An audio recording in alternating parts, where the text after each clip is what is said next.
Now, the nation's richest person, the person who pays the most tax in this country and whose industry continues to keep this nation and its spendthrift governments afloat, well, she's had her name and her company dragged through the mud this past week for no good reason.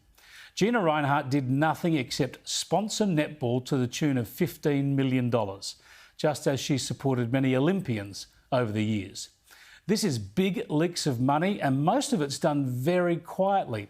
I mean, unlike a retailer or a car company, Rinehart's company, Hancock Prospecting, hardly needs to advertise or promote its brand, although I do like to point out they do run some advertising on this station.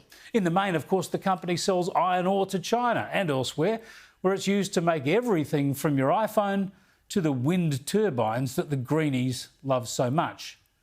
Netball, on the other hand, needs money. It's a great sport, as you know, with more players around the country than any other, but as is often the case with women's sport, it doesn't generate the big dollars. So Rinehart stepped in. And last week, the thanks she got for this generosity was to have her company and her name traduced on idiotic and unfair grounds. This is the key point, how idiotic and unfair this was. I mean, if Rinehart had said or done something terrible, or if her company was killing the planet or exploiting people, then people would be within their rights to protest. I'd join them.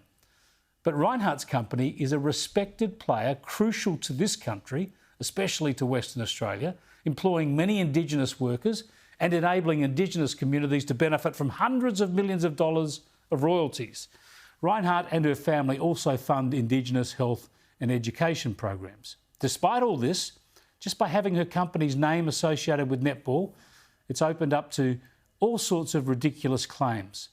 So Rinehart scrapped the sponsorship. On the weekend, she scrapped the deal. Fair enough. It's the only thing she could do, really. Although, amazingly, Rinehart's proposing to help fund the sport for a few months while they find another sponsor. So let's look at the hypocrisy and idiocy involved here. Here is a company that probably does more for Indigenous Australians in Western Australia than any other, and the central argument against the sponsorship apparently stems from an Indigenous player for Netball Australia who stands to benefit from Rinehart's money.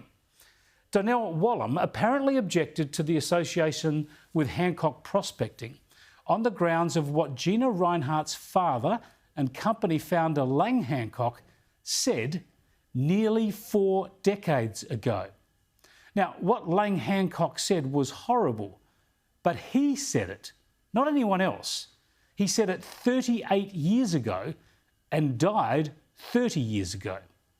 Why punish other people 4 decades later for his comments? It is madness and it's unjust.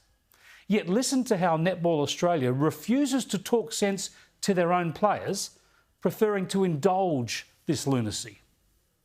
Look, I support the players in terms of the notion that they put forward in the fact that they wanted to support one of their athletes. I think that was, really admirable and really brave of everybody to come forward and start this discussion. But obviously it's not for us to talk about whether or not it's right or wrong to ask Gina Rinehart to denounce her father's views. That's really just not the space that, we should be playing in. But I'm really happy with the conversation, obviously, that it started across the board.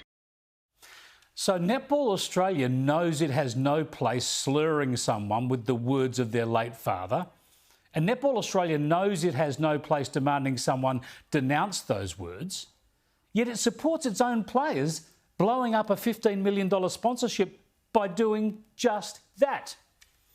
This is not a sensible discussion. This is double standards and inanity. This is the problem with virtue signalling. It's about someone else bearing the cost of your sanctimony. The woke enjoy the attention until they're exposed, of course, by their own hypocrisy. Now, the way to support Wallam is not to indulge her and support a pointless stance against a reputable company. The way to support Wallam is to tell her she's being unfair, that if she knows it's wrong to discriminate against people based on their skin colour, she should also understand it's wrong to discriminate against a woman based on what her father once said. Gina Rinehart should be judged on what she says and on what she does, not on what her late father said 10 years before Wallam was born. This circus hasn't helped a single person, certainly hasn't helped disadvantaged Indigenous Australians, hasn't helped netballers, and it hasn't helped sensible public debate in this country.